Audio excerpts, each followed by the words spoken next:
शुरू अल्लाह के नाम से जो निहायत मेहरबान रहम करने वाला। अस्सलाम वालेकुम नाज़रीन, आप देख रहे हैं हारून व्लॉग्स और मेरा नाम है मोहम्मद हारून।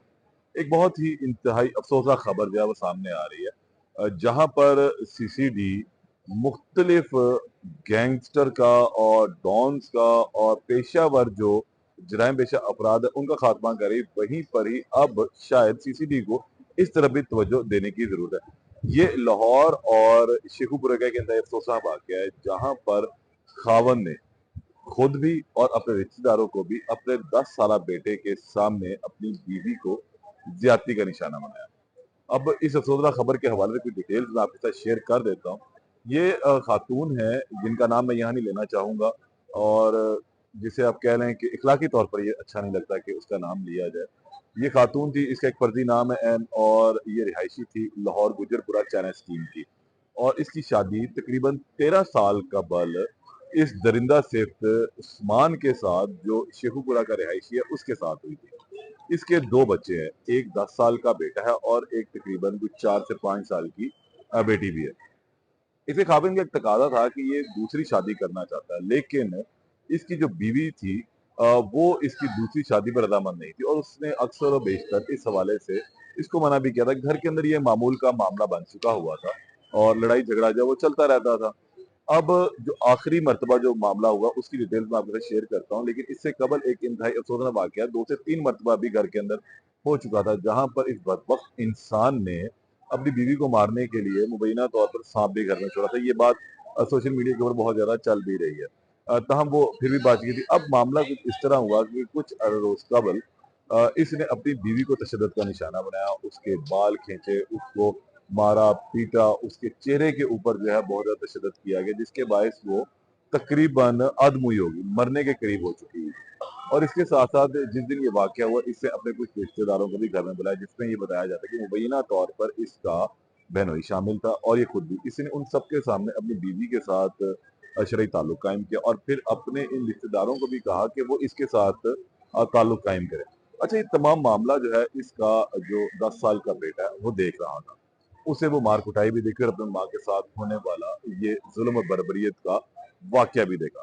ये तमाम हरकत करने के बाद उसने अपनी बीवी को लिया और फिर हॉस्पिटल दाखिल करवा दी, जहाँ पर डॉक्टर को ये कहा कि हम लोग आ रहे थे और रास्ते में एक्सीडेंट हुआ और इसकी ये हालत होगी, मैं इसको हॉस्पिटल ले आया हूँ। वो कि उसने अपनी एक भरपूर प्लानिंग जो है वो की हुई थी कि उसने अपनी बीवी को रास्ते से कैसे हटाना है, इस कांटे को कैसे उसे निकालना है, ताकि वो दूसरी शादी जो है कर सके।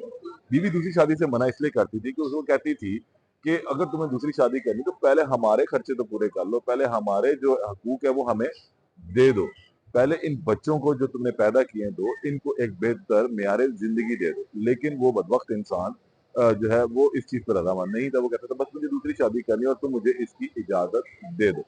ये मामला चलता रहा था। अब जिस दिन ये वाकया हुआ तो उसके बाद इसने उसको अस्पताल दाखिल करवा दिया और फिर फौरी तौर पर अपने ससुराल वालों को इतला दी कि मैं और मेरी बीवी जो है अपने बेटे को और बेटी को टिफिन छोड़कर वापस आ रहे थे, तो रास्ते में एक्सीडेंट हुआ और वो इस टाइम शदीद जख्मी हालत के अंदर अस्पताल के अंदर, क्योंकि इसका अब यही गुमान था कि ये अब इस दुनिया से चली जाएगी और तमाम सच जो है छुप जाएगा।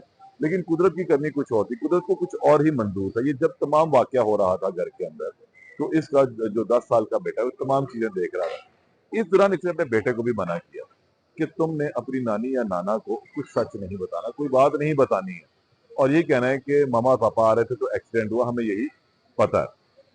जिस वक्त अस्पताल में दाखिल किया तो डॉक्टरों ने जब उसकी ज़ाहिरी हालत देखी तो डॉक्टरों को अंदाजा हुआ कि ये कुछ मशकूक सा मामला है। खातून को जिस तरह चोटें लगी हुई हैं, ये चोटें किसी एक्सीडेंट की नहीं है बल्कि तशद्दुद की हैं।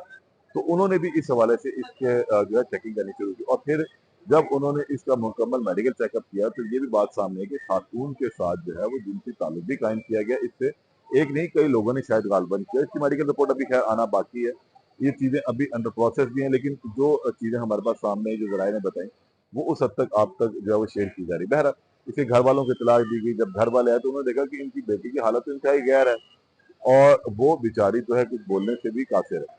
बहरहाल अब पुलिस को भी जो इस हवाले से बीच में इन्वॉल्व किया गया और फिर थाने इतला दी गई। इस का जो मुकदमा है वो शेखुपुरा के अंदर ही दर्ज किया गया और मुलजिम जो है अब फिलहाल हिरासत में। लेकिन असल मामला ये है कि इससे मुतल्लिक जितनी भी चीज़ें थी और जितने भी हक़ाइक़ थे, वो तमाम के तमाम जो हैं, वो सामने लाए जाने चाहिए। घर वालों से जब हमारी बात हुई तो उनका ये कहना था कि जनाब ये हमसे पहले भी चीज़ों का तकाज़ा करता था, हम अपनी बेटी को देते भी थे, वो घर आके बैठ जाती थी। 13 साल इसकी शादी को हुए थे और इसका एक बेटा भी है। ये जब डिलीवरी हुई थी हमारी बेटी की, जब उसका पहला बच्चा होने वाला था, तब भी ये हमारे घर ही से छोड़ गया हुआ था और हम समझे थे कि शायद अब इस पे इतनी सख़्त नहीं है, तो हम इसको जो है वो पैसे वग़ैरह भर देते। तो उन्होंने उस वक़्त भी उसके पैसे भर दिए थे। बच्चे की जो पैदाइश के तमाम इखराजात थे, उन्होंने उठाए। इसके अलावा भी गाए-बगाए वो पैसे माँगता रहता था, वो लोग देते रहते थे। लेकिन अब ये एक इंतहाई अफ़सोसनाक वाक़या था जिसमें ये बात सामने आई कि इसने दूसरी शादी के लिए भी और कुछ पैसों का तकाज़े के जो मामलात थे वो भी चल रहे थे, वो भी तलब करना चाहते थे जिस पर एक तशद्दुद का निशाना बनाया गया और इस मासूम जो माँ है इसको अब इतना मारा कि वो ज़िंदगी और मौत की कशमकश में अस्पताल के अंदर लड़ाई जारी रखे हुई है। मुलज़िम गिरफ्तार है, मामला चल पड़ा हुआ है, लेकिन इसके घर वालों का तकाज़ा था कि अब इन ऐसे मामलात को ऐसे धुरंधर लोगों से मुतल्लिक भी जो है पुलिस को थोड़ा सोचना चाहिए। मुकदमा होता है, फिर प्रेशर डाल दिया जाता है या तो सुलह-सफ़ाई हो जाती है, सज़ा हो जाती है, फिर कुछ अरसे बाद अपीलों में जाते हैं। पुलिस की नाअहली और प्रोसिक्यूशन के नाक़िस केस की वजह से जो है अदालतों से ऐसे मुल्ज़िमान छूट जाते हैं, तो क्यों सीसीडी यहाँ पर एक्टिव नहीं होती ऐसे मुल्ज़िमान से मुतल्लिक। बहरहाल इस केस के अंदर मज़ीद जो अपडेट आएँगी उससे भी आपको आगाह करूँगा, तब तक के लिए इजाज़त दें। अल्लाह निगहबान।